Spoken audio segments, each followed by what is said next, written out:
Akande was a town unlike any other.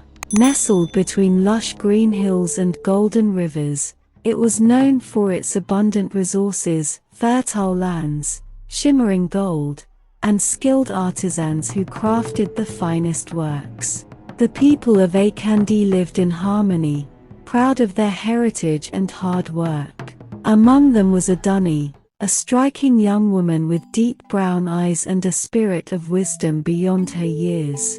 She was known not just for her beauty but for her courage and insight. While other young women dreamt of love and marriage, Aduni dreamed of something greater, justice for her people.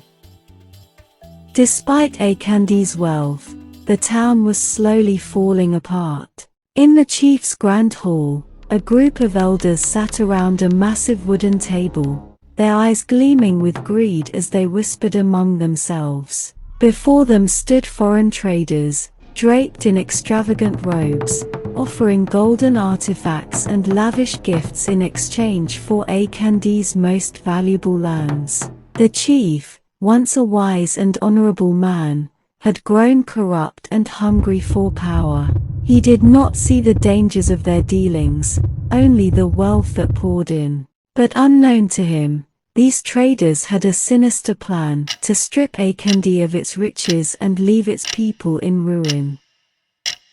Time passed, and the people of Akande began to feel the weight of their leaders' mistakes. The lands that once provided bountiful harvests became barren. The rivers, once shimmering with gold, were claimed by the foreign traders. The people were now forced to labor under the very men who had stolen their home. Aduni walked through the village square, her heart heavy. She saw mothers struggling to feed their children, men with weary faces working under the scorching sun, and elders whispering tales of a time when Akande was free.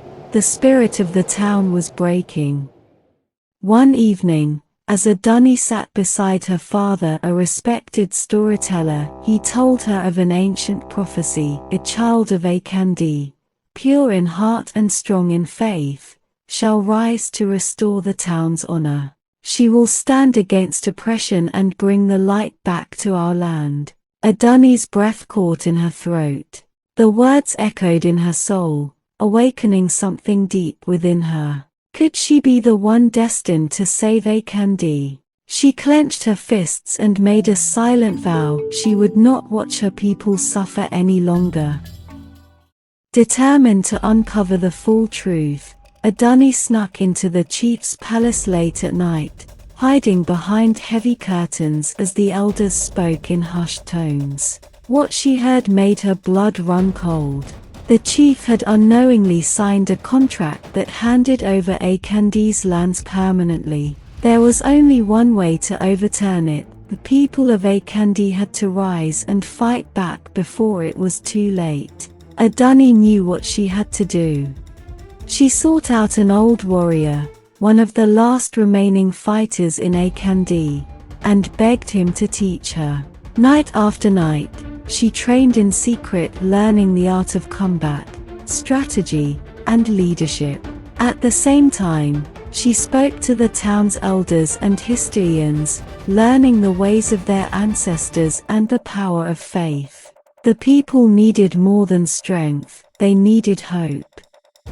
One morning, Aduni stood on the town's central stone, the place where leaders once spoke. She called upon the people, her voice clear and unwavering. Akande is ours.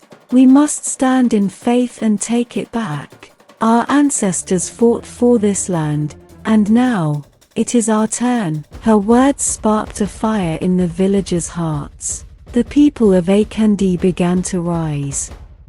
The night was still when Aduni led her people to reclaim their land. The foreign traders, accustomed to ruling without challenge, were caught off guard.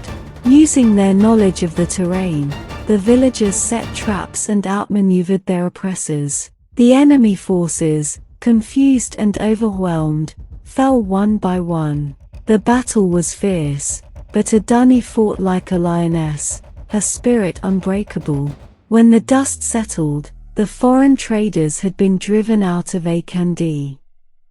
With victory in hand, Aduni led the people to the chief's palace. She stood before the elders, her eyes fierce with determination. "You betrayed your own people," she said. "But Akande is strong. We choose faith over greed." The chief, ashamed of his actions, stepped down. The town would now be led by those who truly cared for its people. Under Aduni's leadership, Akande began to flourish again.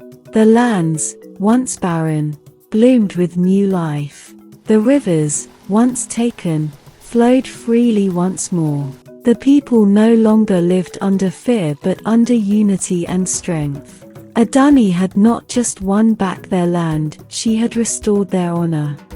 A mystical scene of the spirits of Akande's ancestors watching from the skies, their faces glowing with pride.